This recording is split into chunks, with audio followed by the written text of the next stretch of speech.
10 अगस्त और हम लोग आज निफ्टी का एनालिसिस करेंगे। निफ्टी का एनालिसिस करने से पहले हम लोग थोड़ा सा क्रूड ऑयल को देख लेते हैं, उसके बाद फिर आगे बढ़ते हैं। कुछ दिन पहले मैंने क्रूड ऑयल में एनालिसिस करके ये बताया था कि अगर ये 95 के ऊपर अगर सस्टेन करता है तो इंडियन मार्केट बियरिश हो जाएगा। लेकिन क्या हुआ कि ये 95 से ही रिजेक्शन लिया और वापस अपने सपोर्ट के आसपास आ गया है। 81 है, हाँ 81 के आसपास। अब ये इसने बनाया है प्रीवियस डे क्लोजिंग पे एक छोटा सा डोजी। अगर मैं इसको थोड़ा जूम करूँ तो आपको समझ में आएगा। ये ग्रीन वाला कैंडल छोटा सा एक डोजी, अगर ये इस रेड वाले कैंडल के बॉडी के ऊपर क्लोज करता तो अब तब ये कंफर्म हो जाता है कि क्रूड ऑयल ऊपर भागने को तैयार है। लेकिन इसने यहाँ पे डोजी बनाया और डोजी का मतलब ये होता है कि जिस भी साइड में ब्रेकडाउन या ब्रेकआउट करेगा मार्केट का मूवमेंट उस तरफ चलेगा। कल इसके ऊपर ओपन होता है और ऊपर ही सस्टेन करता है तो ऑब्वियसली फिर इंडियन मार्केट थोड़ा बियरिश हो जाएगा। लेकिन अगर इसके नीचे जाता है तो फिर आपका इंडियन मार्केट पॉजिटिव रहेगा और मुझे ज़्यादा चांसेस है कि यहाँ से इसने एक रिजेक्शन लिया, रिजेक्शन लेने के बाद यहाँ पे एक सपोर्ट पे आया, सपोर्ट से रिटेस्ट किया, रिटेस्ट करने के बाद हो सकता है ये थोड़ा सा टाइम स्पेंड करके ये फॉल करेगा तो इंडियन मार्केट आपका सेफ है, बुलिश हो जाएगा। ये तो है क्रूड ऑयल। क्रूड ऑयल के बाद हम लोग आते हैं अपने इंडियन मार्केट निफ्टी पे। आपको याद होगा कि पिछले थर्सडे और फ्राइडे, ये थर्सडे का मार्केट है और ये फ्राइडे का है।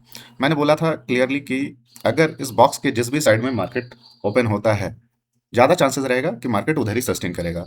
ये देखिए मार्केट ने उस दिन का गैप डाउन ओपन हुआ, ओपन होने के बाद ऊपर गया है, ऊपर जाने के बाद कोशिश किया है इसने, लेकिन यहाँ से रिजेक्शन लेकर के वापस अपने इस सपोर्ट के आसपास में क्लोजिंग दिया है।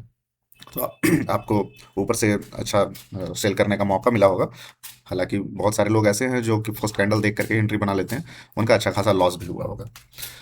इसलिए मैं बोलता हूँ कि आप प्रीमियम पे एनालिसिस किया कीजिए और मार्केट इंडेक्स को देखा कीजिए। दोनों को जब आप देखेंगे उसके अकॉर्डिंग अगर आप एनालिसिस करेंगे और मार्केट क्लोज होने के बाद तो आपको आपका व्यू बहुत क्लियर होगा।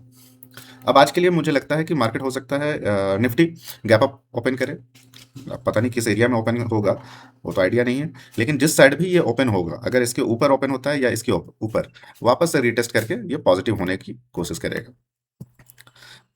अगर अपने डे लो के नीचे ये फिसलता है तो फिर बहुत नीचे चला जाएगा।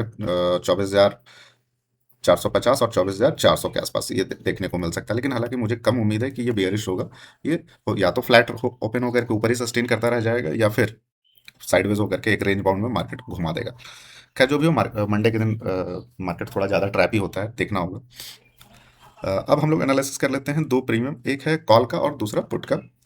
दोनों 24,600 का ही मैंने निकाला है। 24,600 का पुट पहले हम लोग देख लेते हैं। ये ये इसका एक सपोर्ट प्राइस है 98 रुपीज़ का। अगर इसके नीचे ये ओपन होता है या फिर किसी भी फ्लैट ओपन होने के बाद भी अगर नीचे चला जाता है तो फिर इसमें आज कोई भी ट्रेड हम देखते हैं 100 और 122 के ऊपर आके क्लोजिंग नहीं देता है। हाँ, अगर ये हो सकता है कि यहाँ पे खुले और खुलने के बाद नीचे जाए, नीचे जाने के बाद फिर वापस से यहाँ एक बार ब्रेक करके सस्टेन करे, तब हम देखेंगे कि हाँ पुट में एंट्री बन रहा है। नहीं अगर होता है तो फिर इग्नोर करूंगा पुट के एंट्री में आज। दूसरा है 24,600 का कॉल, उसको भी देख लेते हैं हम लोग।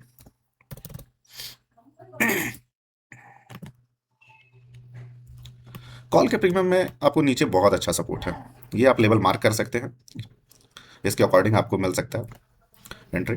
अगर मान लीजिए मार्केट गैप अप ओपन होता है, ओपन होने के बाद ये इसका ब्रेकआउट कर जाए 140 का या 160 का, वापस से जहां ये आकर के रीटेस्ट करेगा, रीटेस्ट करने के बाद ही हम एंट्री बनाएंगे, अदरवाइज नहीं बनाएंगे। मार्केट फ्लैट ओपन होता है तो फिर 100 के लेवल से हमें एंट्री मिल सकता है या 120 के लेवल से, जिस भी लेवल से बनेगा हम रीटेस्ट पे एंट्री बनाएंगे। अगर नहीं रीटेस्ट होगा तो हम जाने देंगे, छोड़ देंगे, इग्नोर करेंगे आज के दिन, फिर हम कोई ट्रेड नहीं करेंगे। ये है मेरा आज का एनालिसिस। अगर आपको मेरा वीडियो पसंद आया तो प्लीज़ लाइक और चैनल को सब्सक्राइब कीजिए। Thank you.